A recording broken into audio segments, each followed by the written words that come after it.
രക്തസാക്ഷികൾ കമ്മ്യൂണിസ്റ്റുകാരെ സംബന്ധിച്ചിടത്തോളം ആവേശമാണ്. ഒരാൾ അവന്റെ ജീവൻ അത് ഏറ്റവും വിലപ്പെട്ടതാണ്, ഏറ്റവും വലുതാണ്. അതിൽ കൂടുതലായി മറ്റൊന്നും ത്യജിക്കാനില്ല. ആ ജീവൻ ത്യജിച്ച രക്തസാക്ഷിയുടെ കുടുംബം അനാഥമാകാൻ പാടില്ല എന്നതുകൊണ്ടാണ് രക്തസാക്ഷി ഫണ്ട് പിരിക്കുന്നത്. ആ ഫണ്ടിൽ പോലും കൃത്രിമം നടത്താൻ, ആ ഫണ്ട് പോലും അപഹരിക്കാൻ സന്നദ്ധമായി എന്ന് പറഞ്ഞാൽ ഈ പാർട്ടിയിൽ ചില ആളുകൾ എങ്ങോട്ടാണ് ഈ പാർട്ടിയെ നയിക്കുന്നത്? അങ്ങനെ ചിലര് തയ്യാറായാൽ അത് തിരുത്തിക്കാനും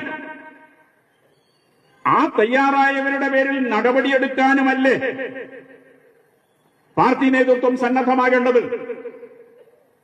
പക്ഷെ അവരുടെ സംരക്ഷകരായി പാർട്ടി നേതൃത്വം നിന്ന് മാറിയാൽ പിന്നെ ഈ പാർട്ടിയെ ആര് രക്ഷിക്കും?